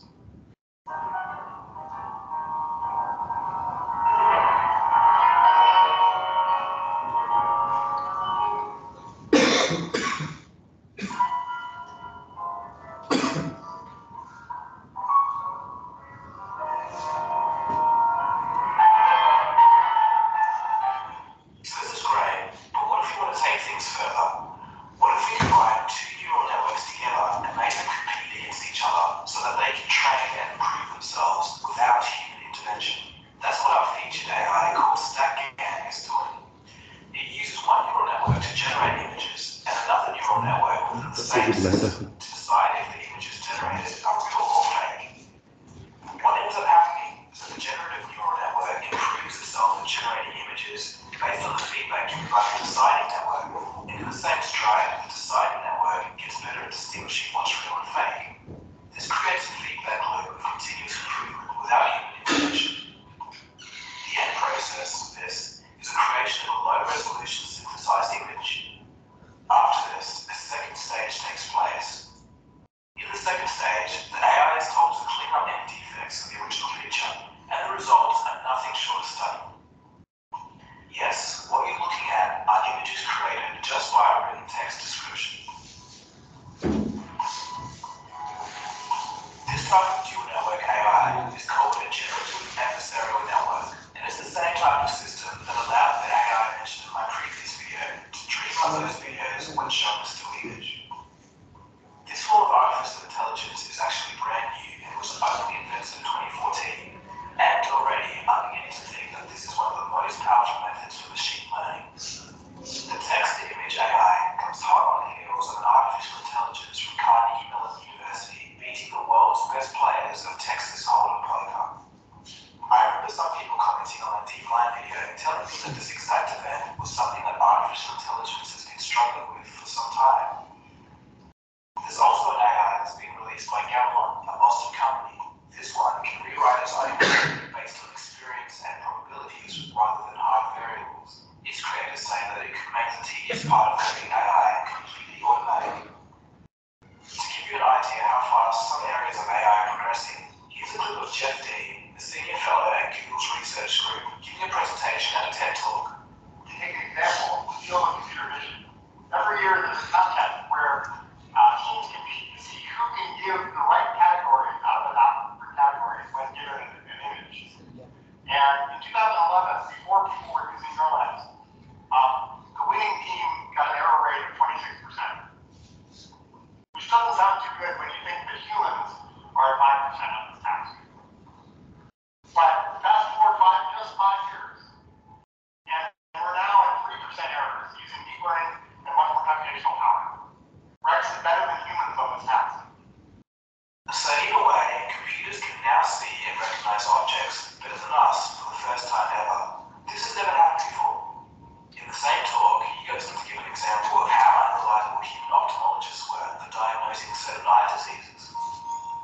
In experiments, any 2 human ophthalmologists will only agree with each other's diagnosis 60% of the time. And what's worse, if you give any single ophthalmologist the exact same image that they diagnosed a few hours earlier, they'll only agree with themselves 65% of the time. In 2017, artificial intelligence image recognition has been proven to perform better than professional humans in this field. As you see in this video, things are progressing fast and may have taken some of you by surprise. ठीक है जी, just थोड़ा सा light mode के perspective से इस क्या आपको समझ आई, इससे कुछ चीज़ कोई लर्न हुई, कोई ऐसी चीज़ जो अच्छी लगी हो? हमारे पास हाँ जी, दैट वाज गुड। एक बड़ा इंटरेस्टिंग था कि एक आई स्पेशलिस्ट को जब आप आई दिखाते हैं ना, तो वो एक वक्त में जो एक ही आंख दोबारा दिखाएंगे ना, तो वो सेम प्रॉब्लम नहीं बताएगा, वो नई प्रॉब्लम बताएगा उसमें। तो भी बेचारा पढ़ के फिर से करके नींद लाते अपने सर पे वापस आया, बताने की बीमारी। So the things are not easier for human in number of places. So this technology is assisting the society as well. So उस perspective से it's important. इसी को अगर मैं आगे थोड़ा सा evolve करूँ और थोड़ा सा इसकी हम कुछ types को भी देख लें कि इस वक्त जो stages है ना AI की, वो 3 stages में we can divide this area. One is ANI, second is AGI, and third is ASI. जो नैरो इंटेलिजेंस है, करंटली एवरीथिंग इज नैरो. अभी तक जो हमारे पास टूल्स हैं या जो जिनको हम देखते हैं इस्तेमाल करते हैं, क्योंकि they can define only specific task. There is no thinking ability into the machines. Like जो आप ये यूज़ करते हैं सिरी या आपका एलेक्सा है, सेल्फ ड्राइविंग कार्स है, या अल्फागो, इनफैक्ट एक गेम है सोफिया ह्यूमनॉइड, शायद आपने पढ़ा हो. दे ऑल आर, जिसमें उसने कोई एक्सप्रेशंस बनाती है, उसको आप मतलब it can smile, it can be angry. वो सारे के सारे जो है ना लिमिटेड फीचर्स हैं जो कि एआई के अंदर है. और मोस्टली जो अब तक के सिस्टम्स बिल्ट हुए हैं, they fall in this category. Self driving like a narrow, yes, it's still narrow AI, limited functions हैं, लिमिटेड है. फोर्थ लेवल की बात कर रहे हैं, थर्ड की बात कर रहे हैं? First level first stage of AI is self-driving cars, still first stage है. और आप जो इससे next stage है, that is where you can make decisions based on what you have in your kitty. So there is no existing example as such at the moment of this stage of AI जिसमें a machine can make decisions जिस पे काम हो रहा है. People are moving, जो research है वो इस domain के अंदर हो रही है, और maybe कुछ initial achievements भी हैं, but still it is not. Sir ये जनरेटिव भी होगा ना? जनरेटिव को सोचे ना कहाँ फॉल कर सकती है. Generative is still in the weak AI, क्योंकि वो उसमें आपने अगर कभी गौर किया, चैट जीपीटी को सिखाने के लिए there are thousands of teachers who give that answer to the chat GPT, and chat GPT then gives that answer to us. It is not like this कि Microsoft में one funnel day बना लिया. They have used a number of years to have the databases, to have the teachers to respond to various questions.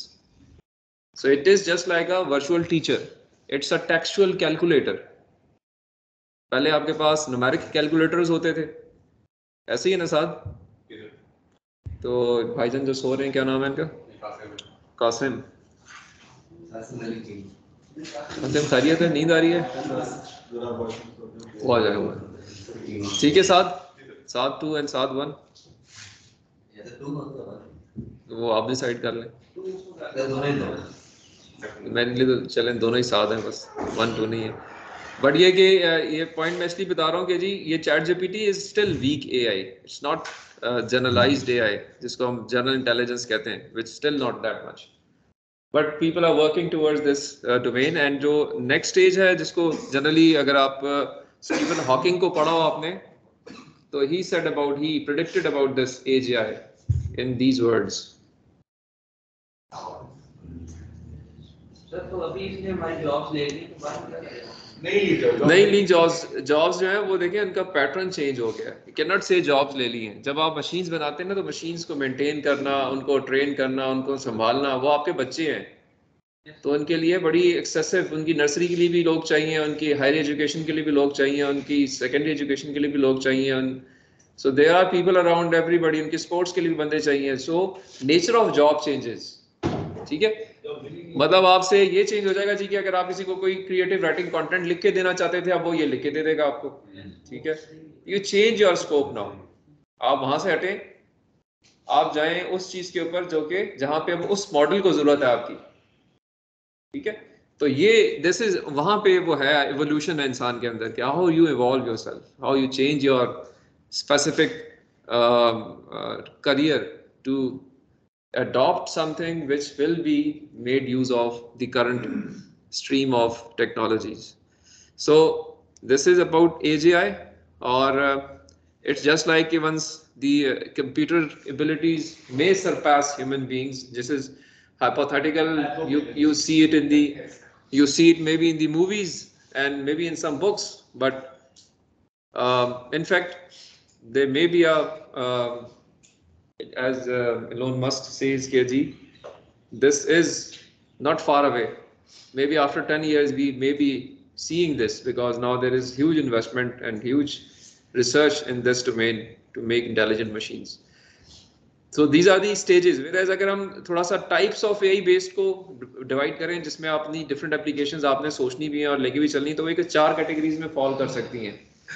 You have the reactive machines AI, you have limited memory AI and theory of mind AI and self-aware AI. जो आपके पास पहली type है reactive machine AI, it is sort of based on present data. जो सामने आ रहा है उसी के बेस पे decision making करते हैं आप. It's a type of weak AI, but we see some of the examples like जो IBM का chess program जिसने गैरी कैस्परोव को हराया था, that was based on this reactive machine AI.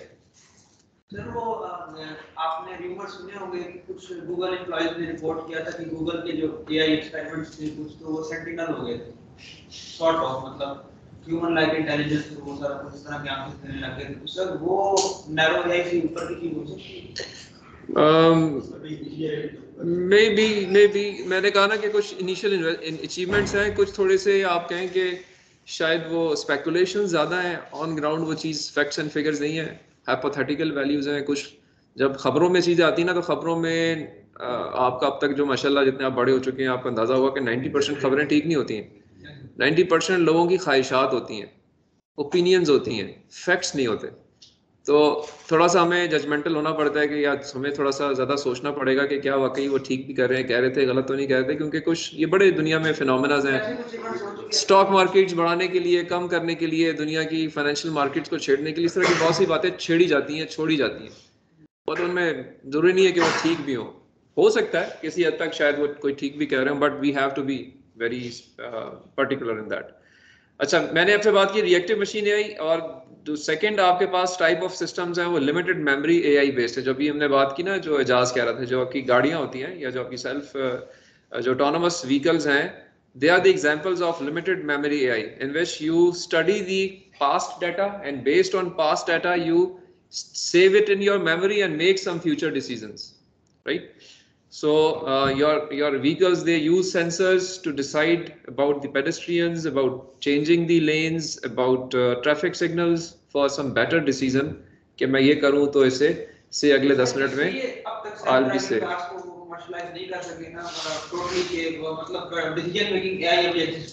Decision making AI limited है, अभी तक limited है, बहुत 100% करेक्ट नहीं है, क्योंकि क्रिटिकल है ना ये decision making in self aware self autonomous vehicles. It's critical because it involves human lifes. So जब भी क्रिटिकल चीज़ आ जाए तो फिर उसको 110% पे जाना, उसमें सेफ्टी फीचर भी है, 25% का सेफ्टी फीचर, यानी 125% पे ऑपरेट करना चाहिए उसको. दैट इज द रीजन कि वो अभी तक आप उसको मार्केट नहीं कर सके.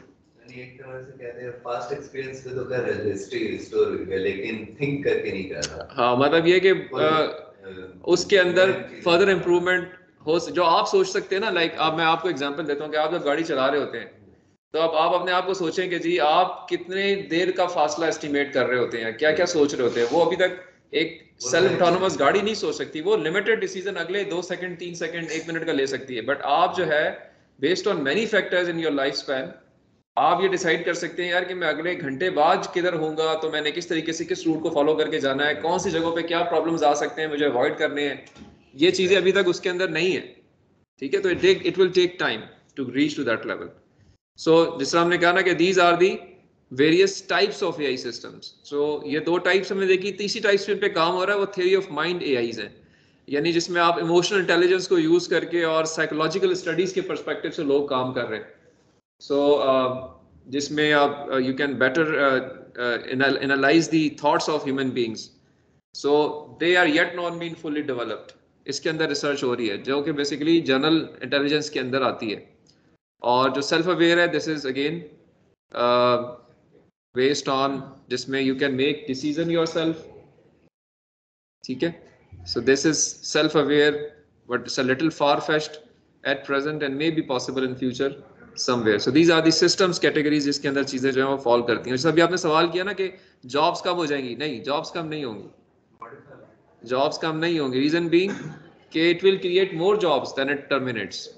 उसकी वजह ये है कि यहाँ पे देखिए आप ये जो इन्वेस्टमेंट आ रही है ना आपकी डाटा मैनेजमेंट के ऊपर, this is much more than your oil and energy sector, almost 400 times,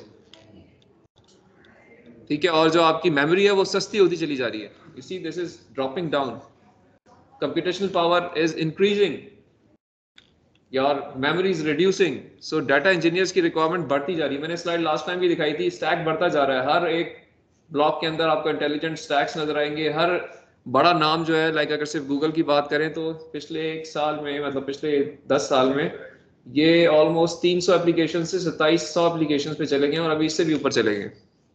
और हर दुनिया की जो कंपनी है, जिस सेक्टर की है, ये जो पाई चार्ट है ये बढ़ता चला जा रहा है. ठीक है, so there are requirement of people over here. Manufacturing के अंदर there is a huge chunk which has gone up. So ultimately जिस फील्ड को आप देखेंगे वहां पे लोग इस पर्टिकुलर टेक्नोलॉजी को यूज कर रहे हैं और इनके अंदर रिक्वायरमेंट लोगों की है. अभी आप देखें, अगर मार्केट में आप अपनी PhD स्कॉलरशिप्स, एम्प्लॉयमेंट की अगर आप ऐड देखते हैं तो उनमें आप लाजमी हिस्सा आपको नजर आएगा कि people are asking for this expertise. One of my student in masters, he got PhD admission in USA just because कि उसने मैकेनिकल इंजीनियरिंग में मशीन लर्निंग से काम किया. तो थर्मल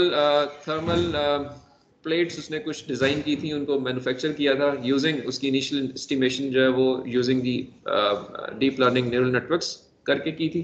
बेस्ड ऑन दैट जो उसका काम था, मैकेनिकल इंजीनियरिंग में PhD मिली है, but because he had that experience so he got selected. So ये चीज़ें मद्देनज़र हमने रखनी है. जो स्मार्ट मैन्युफैक्चरिंग होती है वो भी इसी की टाइप होती है. जी जी, स्मार्ट मैन्युफैक्चरिंग यही है. वो हमने एक एग्जांपल डिस्कस की थी कि you have everything which is covered through vision based systems, जिसमें आप आइडेंटिफाई या डिटेक्ट कर सकते हैं कि आपका पूरा जो साइकिल चल रहा है ऑन योर असेंबली लाइन, उसमें कोई मसला मसाइल है, तो before it gets integrated and tested, उससे पहले वो प्रॉब्लम आउट हो जाए. And everything which is being used to integrate those सब असेंबलीज, वो भी ऑटोमेटेड फॉर्म में हो रही है कि आप ये ह्यूमन बीइंग्स. इवन आपकी जो डिलीवरी लाइंस चल रही है वो ऑटोनोमस गाड़ियां चल रही हैं, 24 घंटे काम हो रहा है, 24 घंटे. There is no leave, there is no छुट्टी. You just press a button, it start working, जैसा कार्टून्स में होता था किसी जमाने में. सैलरी इस तरह देनी कि अब देखिए, अब वो जो सारा सिस्टम चल रहा है ना, उसको मेंटेन तो करना है ना, उसके लिए लोगों ने देखना है कि कैसे चल रहा है ये. ठीक है, एक minute, give me a minute. अस्सलाम वालेकुम जी. ऑन मैं अभी क्लास में हूँ यार, मैंने बताया था 10:30 तक क्लास, तो अभी दे. ठीक है, ओके ओके. वैसे मैंने अभी जो है ना वो जाना भी है, I have to go to DG, वहाँ पहुँचना भी है. 10:30 निकल जाऊँगा मैं, तो maybe you need to. चलो मैं आ जाता हूँ ना, तो जस्ट प्लीज सी कि मैं जल्दी से उनको कुछ ब्रीफ कर देता हूँ. ठीक है, ओके ओके, मैं आ रहा हूँ. Thank you. ठीक है जी. सो ये कुछ बैकग्राउंड था. उसके बाद मैंने आपसे कहा था कि I will upload an assignment as well, जो मैंने अपलोड कर दी है, आपने देख ली होगी शायद, उसको भी जरा एक नज़र डाल लीजिए. ठीक है, हाँ, असाइनमेंट 1 भी सबने नहीं की अभी तक, तो कोई बात नहीं. वो ऑल बेसिकली वो एम भी यही था कि आप उसको ना इंटरेक्टिव करें, देखें, और अल्टीमेटली उससे आपको कुछ एक अचीवमेंट का एहसास होगा. अगर आपने कभी पहले पाइथन में काम नहीं किया तो वो एक्सरसाइज अच्छी है. और ये स्पेसिफिकली फ्रॉम दी जो भी हमने आज काम किया ना, एस्टिमेशन के पर्सपेक्टिव से, ये एक डेटाबेस को लेके उसको आप ट्रेन करेंगे और टेस्ट करेंगे using the same thing. Again मैंने उसको इंटरेक्टिव रखा है. गूगल कोलैब को एक इंडिकेट, आपको एक लिंक शेयर किया, उसी के ऊपर आपने काम करना है और देखना है कि क्या फंक्शन क्या कर रहा है. ठीक है, हाइपर पैरामीटर्स की ट्यूनिंग करनी है अकॉर्डिंगली. हैव दैट कॉन्फिडेंस कि सिस्टम काम कर रहा है और आपको कुछ आउटपुट जनरेट करके दे रहा है. हाँ, शेयर कर दें, ऐसे कर दें, नो इश्यूज, नो इश्यूज. जो आप समझते हैं कि एक इजी वे है शेयर करने का, जस्ट वो आप शेयर करते हैं. I should be able to open and see कि क्या किया आपने. ठीक है, तो उस पर्सपेक्टिव से इसको आप जरूर मुझे दिखाएं.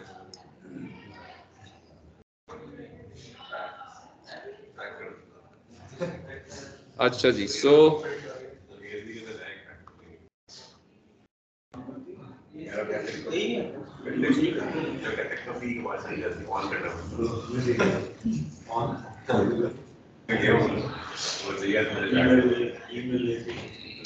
ओके, आई थिंक कि आज इतना ही रखते हैं हम, बिकॉज अभी नया कंटेंट थोड़ा सा I intended to cover now something related to neural networks. उसका कोई मैथमेटिकल मॉडलिंग के ऊपर कि जी कैसे जो है वो आपके एक न्यूरॉन उसका मैथमेटिक्स क्या है और मे बी उस पर्सपेक्टिव से जो अभी इसकी ट्रेनिंग इक्वेशंस है उनके ऊपर हम आते हैं कि वो कैसे अपडेट की जाती हैं और ट्रेन की जाती हैं, ठीक है. But because topic is little different than the current one, may be थोड़ा उसमें टाइम हमें चाहिए होगा, तो फिर आपकी स्ट्रेंथ तो इंशाल्लाह 30th को फिर हम वी मीट अगेन. और आई एक्सपेक्ट कि 30 तक आप कुछ टॉपिक डिसाइड कर लेंगे. उससे पहले हसन से आप सारे लोग शेयर कर लें और उसके ऊपर डेटाबेस एक्सप्लोर करें या बनाने का सोचना शुरू कर दें. पेपर ज़रूर एक साथ हो आपका ताकि आपको सपोर्ट हो कि जी करना क्या है.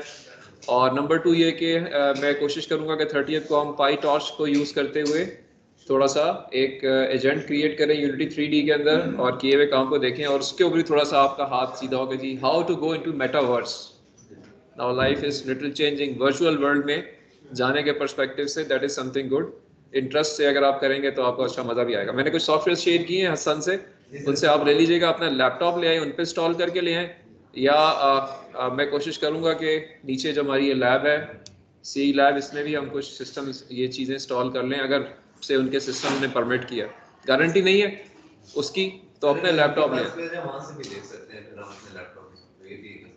कहाँ से?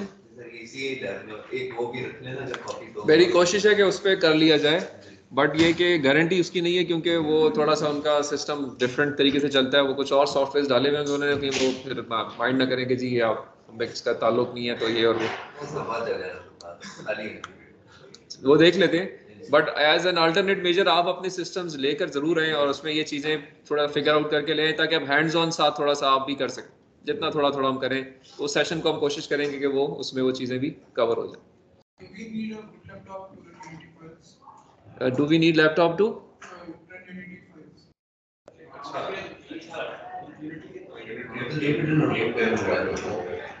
यूनिटी 3D को भी इंस्टॉल हम करेंगे ना बीच में. आप मैंने आपसे शेयर किया वो हम इंस्टॉल कर लें. तीन चीज़ें हैं. कोई बात नहीं, माशाल्लाह आपका लैपटॉप जो है वो सुपर कंप्यूटर है, क्या मसला उसमें. देख लें अगर अच्छा लैपटॉप किसी के पास है तो वोट कर ले, नहीं तो कोई बात नहीं. हम तो इधर अपने एक अपने सिस्टम पे रन करके दिखा देंगे ना आपको, तो आप अपने एंड पे इसको फिर. तो क्वांटम कंप्यूटिंग की आपने सेशन लिया था या नहीं लिया था? जो भी व्हाई नॉट व्हाट सैटरडे यार ये बहुत लेट आया था एक्चुअली. हमने पहले प्लान किया. तो आप प्लान करें ग्रुप को, मैं आपका सेशन दोबारा करवा देता हूँ. I will request doctor Ahmad make a group of students. अभी उसमें सामान आ रहा है, फिट इन हो रहा है. अभी उन्होंने का सेशन जो है वो इंट्रोडक्टरी पॉइंट ऑफ व्यू से है कि यू शुड नो दैट कि क्या चीज़ है. ठीक है जी. सो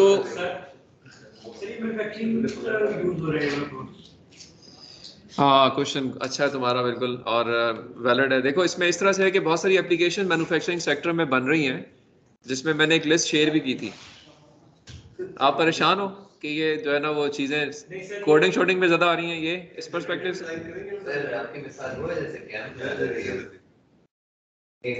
देखो ये सारी चीज़ें मैंने यहाँ पे इसलिए आपके इंटरेस्ट के लिए यहाँ मेंशन की थी. Let me show. देखें आप क्लास में आते रहे हो क्लास में है ना, आते रहे हो ना, तो फिर तो आपने देखा होगा यार मैंने बातें बहुत सारी की हैं कि मैन्युफैक्चरिंग में कैसे ये चीज़ें यूज़ हो रही हैं. ये देखो मैं आपको दिखाता हूँ.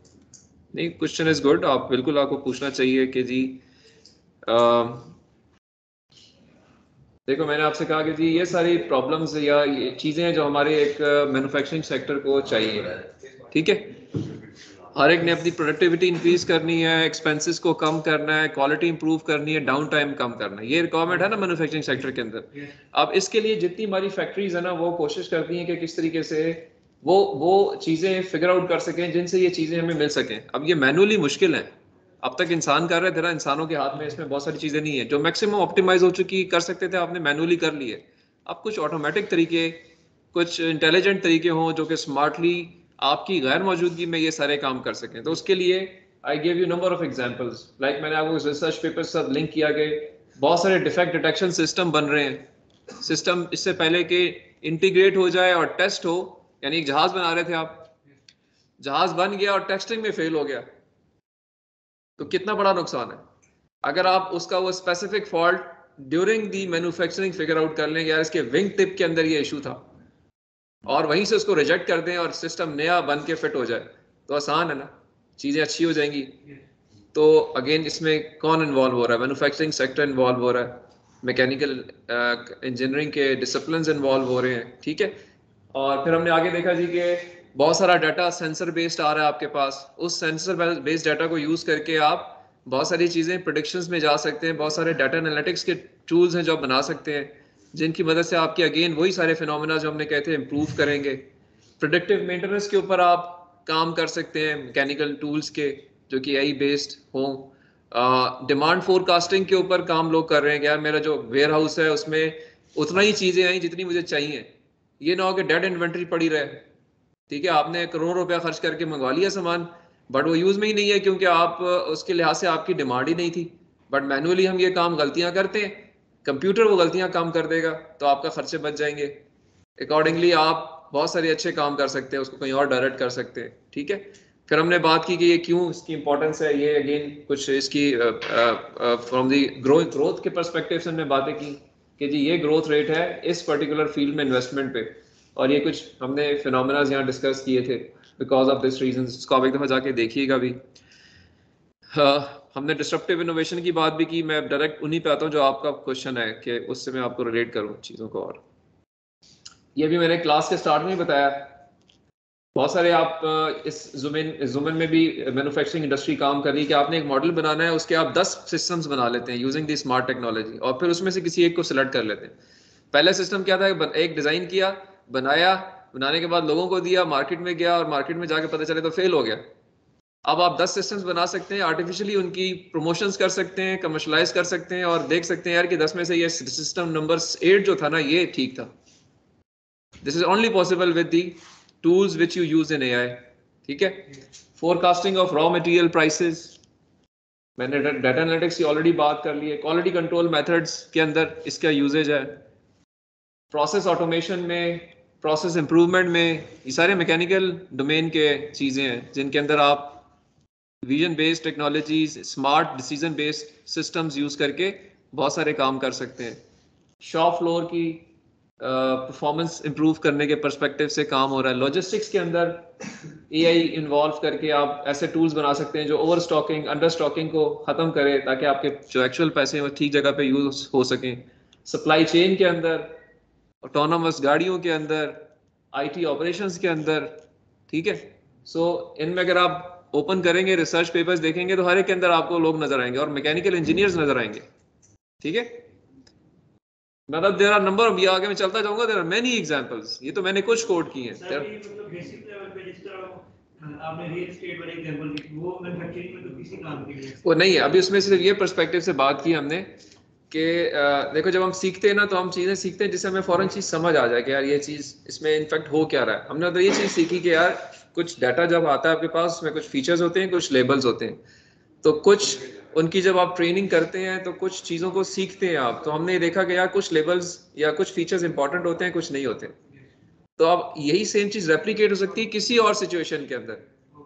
लाइक अभी मैंने ये बात की ना फॉल्ट प्रेडिक्शन, मैंने वो पेपर आपको दिखाया भी था, मैंने कहा इसको जाके देखें, उसमें यही है, फीचर्स डिसाइड हुए हुए, उन फीचर्स की बेस पे कुछ फीचर्स पिक हुए हुए और उनके ऊपर एक सिस्टम ट्रेन हुआ हुआ है, ठीक है।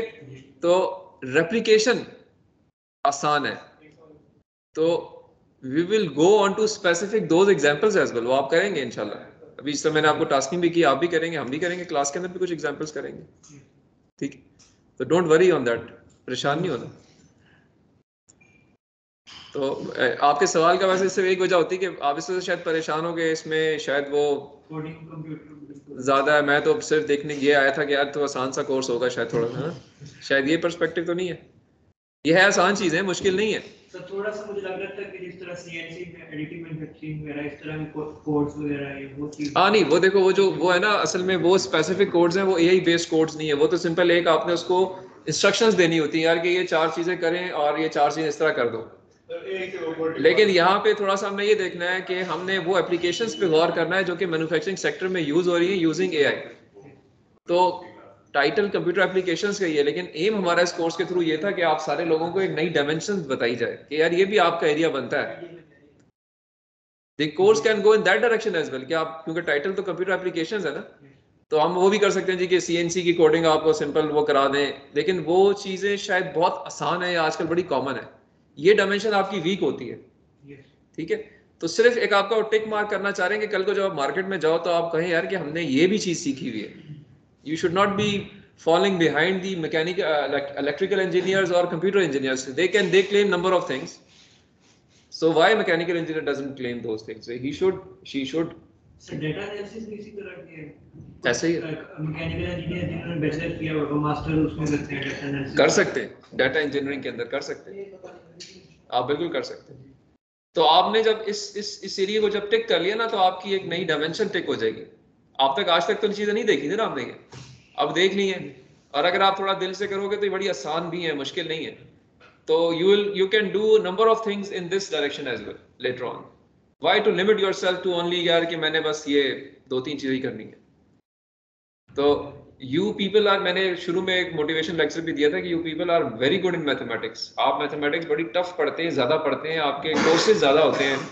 तो और इलेक्ट्रिकल इंजीनियर्स बहुत आसान चीज़ें पढ़ते हैं, उनका लोड कम होता है, उनके एस्पेक्ट्स थोड़े सिंपल हैं। मैकेनिकल इंजीनियर जो है वो बहुत स्ट्रांग होते हैं बहुत सारी चीज़ों के अंदर। तो अगर आप इस डोमेन में आए जिसको डाटा इंजीनियरिंग कहते हैं, it's not the baby of electrical engineer और computer engineers. This may be taken on by the mechanical engineers, and mechanical engineers will perform better because they are good in mathematics. It is all mathematics, statistical analysis.